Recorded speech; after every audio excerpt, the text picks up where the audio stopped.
I remember the day that they told me he actually got diagnosed. At that time, that was hard to hear. So we knew something wasn't right.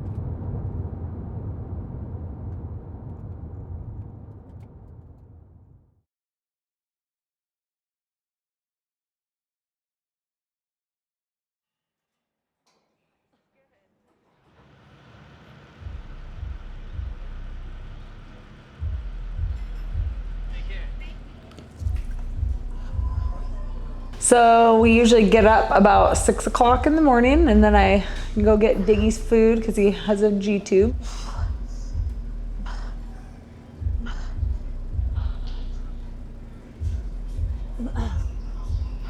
And I feed him, and then usually takes about a half hour, and then he takes a bath, and we go to school.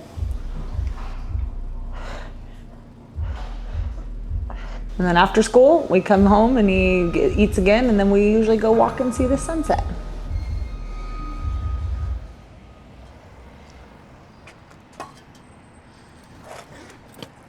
In my head, I have Silas's, he's on a keto diet, and I blend it at night.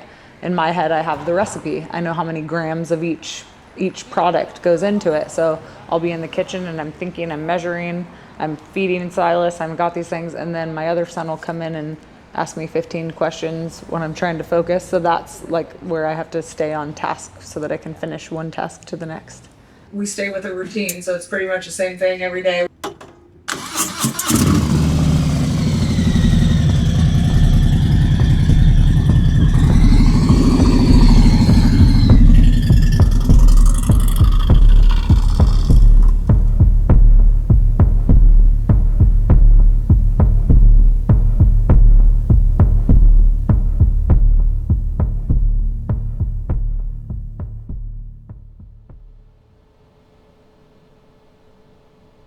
When he has a seizure, time feels like it's eternity. Yeah, that's the only time I can think of that feels super slow. Like you have to kind of turn off your mom brain and turn on like a nurse brain a little bit. So they do the task in laying position because that's the most safest position for our students. That's how they can learn body symmetry. And for those ones who has like high muscle tones, they learn how to relax those muscle tones, and they are learning basic movements, just like lifting arms, bending legs. And these tasks are preparing them for the next test series, which is in sitting and then standing. I I would literally spend an hour feeding him this huge high calorie meal and he would throw it up after an hour. I tried to every way possible to not have to have him get a feeding tube.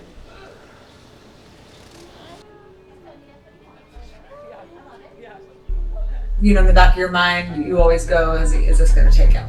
You know?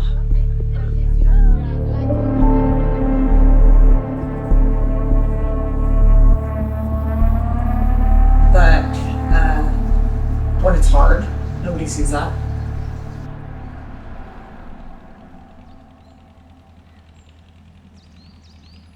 So when I met Silas for the first time today, when he immediately came out and I met him and his mom, I could see my son all over again at his age at 9. And so I knew already what's ahead for Silas. I usually have his jogging stroller because it goes the right direction. When I see moms or parents that are coming to me with young children or even adult children, I want to remind them that this is just a journey that was given to them. It's the neat journey. It's a unique journey. I want them to realize that you're always going to want to give your best to your child, which is amazing. But along that journey, you want to make sure that you give yourself the best, that you're not as hard on yourself. You keep encouraging, you keep pushing, but you also listen, because there are going to be good days, there are going to be bad days, there are going to be days that you wish you could step outside of your life. Well, hard looks like a seizure or like something medically harder. He makes a sound with his mouth. It always starts in his mouth, so it's like a twitch, but a drool. And then I try to figure out what caused it. Like, okay, what can we do to fix the situation? We're going to balance I've been doing this for close to 25 years. Work with students of all ages, usually 5 and up. Have various types of diagnosis. It could be Down syndrome, cerebral palsy, attention deficit disorder, autism spectrum. They could be recovering from a stroke, automobile accident. What do you think? Do you like it? Yes, no. Look at mama. Do you like it? Yes, no. Yes. Yes, no. Yes. Eyes went to the side. You want to go again? Or you want to? Okay, is that okay? To go Yeah. Are you ready? Do you want to tell the horse to walk on? You want to help me? Let's take your finger. Ready? All right, you ready? Deep breath, and we're gonna say walk on. Oh, I see. Look out the window. Diggy, did you like that or what? I'm a fixer, so I'm like, what can I do to fix this, you know? I'm quiet. Yeah, I get quiet and kind of, if you, like, so when, not that long ago, he had multiple seizures when I thought he was about to get sick, and I just kind of get quiet and don't really engage as much. We use the horse as a medium to kind of help them come through what they're going through in life. Horses have a very natural therapeutic sense about them, their energy level. So they relate to people and they're always in the present. So whether you're around horses, if it's on their back, if you're next to them, standing in the field, if you're observing them, if you're breathing with them, if you're grooming them, there's a sense of balance that they bring to you. There's a sense of unity and often very much so a sense of peace. So we have been able to use these horses to work with many people through many different situations in their life to a great benefit. Yeah. You got back issues now? And the whole up and down the lip. Yes. After a while, I yeah. feel it through here, locked up in my back. Yeah, so I'm going through so much to Oh. rebuild the soft tissue because I really don't want any. Yeah. Oh. I know I can do it for him, so that's hard, or assist him to be able to do it, but that's not going to help him to be able to figure it out with his brain. But he knows mom will do it for him. I want to fix it, but it's probably not fixing anything anyway, you know?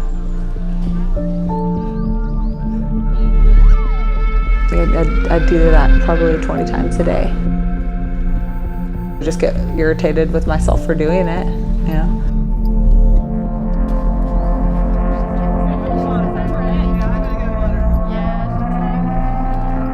You can't always just fix stuff. You know, sometimes you just have to roll with it and realize this is part of the journey and there's lessons like constantly around you to learn.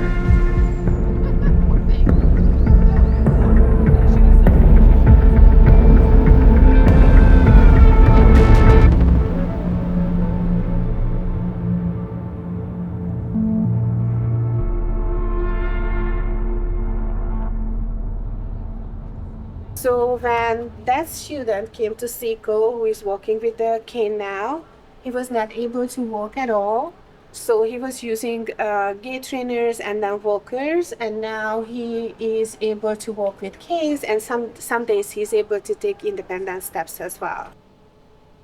I feel like I like to stick with such a routine, and because those are things that I can kind of like keep under my control, so that when the hard stuff happens, it doesn't affect me as bad.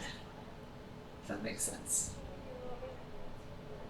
He can calibrate the device with his eyes. So he looks at the icon and the icon says what so it says out loud what the icon say.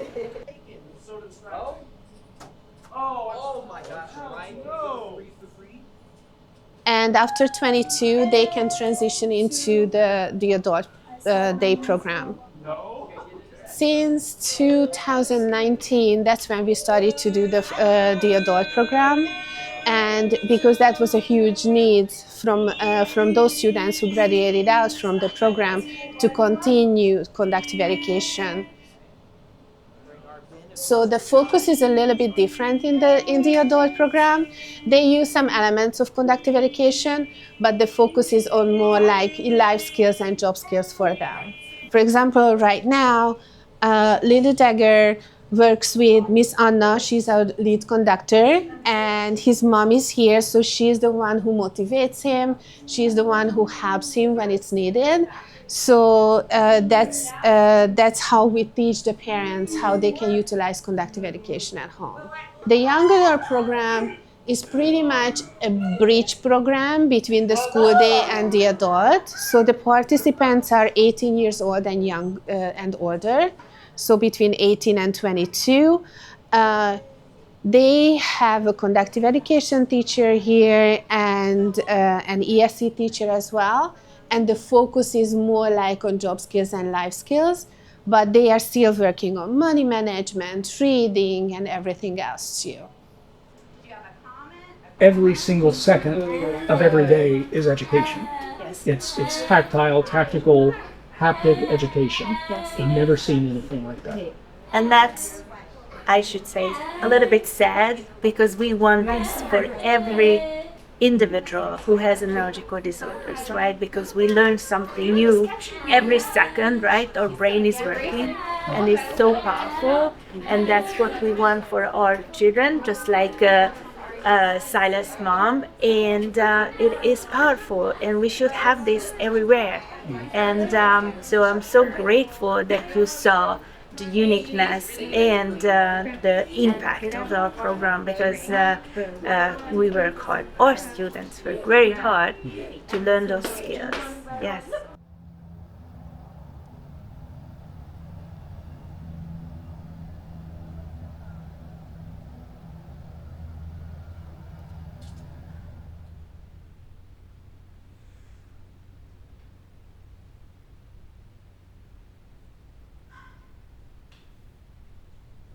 I remember the day that they told me he actually got diagnosed.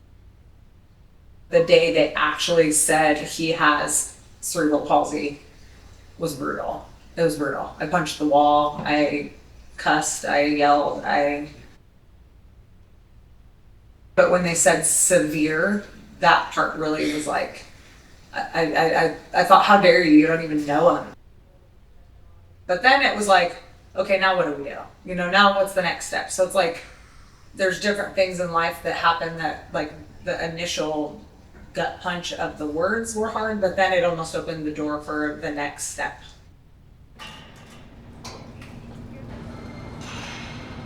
I was a hot mess.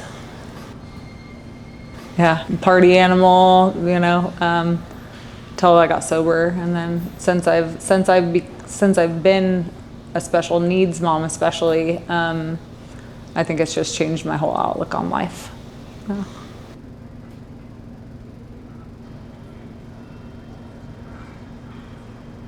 Probably a few months before I actually finally quit, I had woken up at 3 a.m. in a full-blown panic attack, which was a DT. I just didn't realize it at the time. And I knew the only thing that was gonna stop it was me drinking. So I went out to my garage. Caleb was a baby, and I was drinking a beer on the floor of my garage, crying at like 3 o'clock in the morning. Like, how did I get here? How did I get to the level where I have to drink to like calm my nervous system down, like to function? Can you look over this way towards me? Hey, we're gonna try to look out the window behind me. Can we kind of look? I wouldn't be able to be Silas's mom unless I was sober. Maybe. 12 years in March.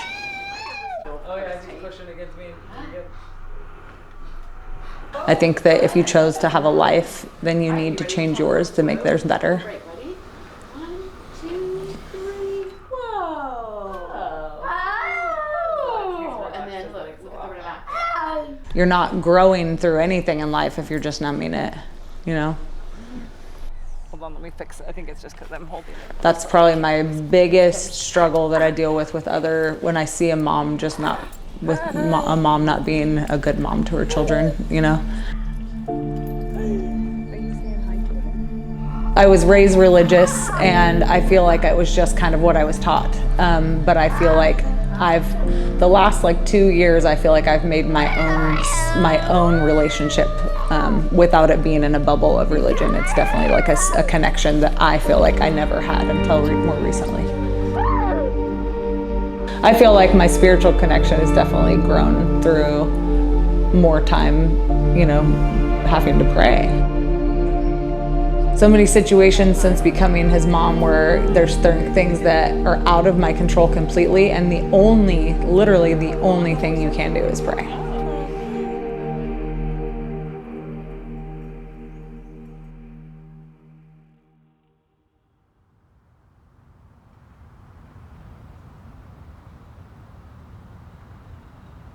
It quiets everything else. Yeah. I'm thinking about the next turn I'm about to go in, what gear am I in? Like I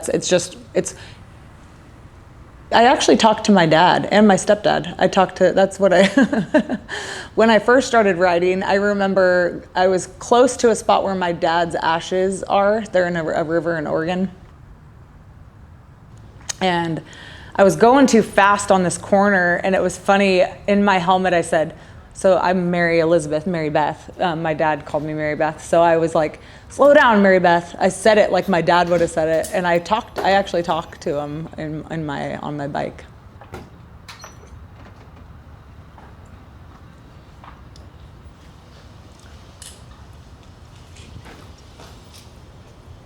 When Silas was born, I thought he was dead.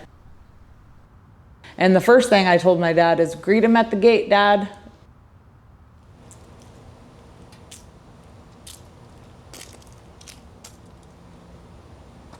I don't know that I would ask him anything. I'd probably just hug him. Yeah.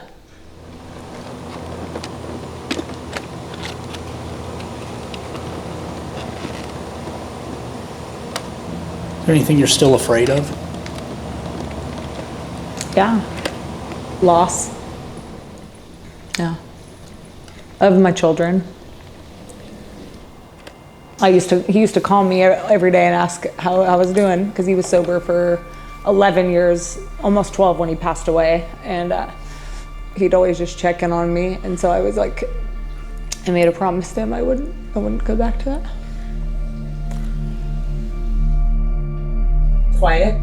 As weird as that sounds, I think that's the only time in my life that I get on there and I'm just like,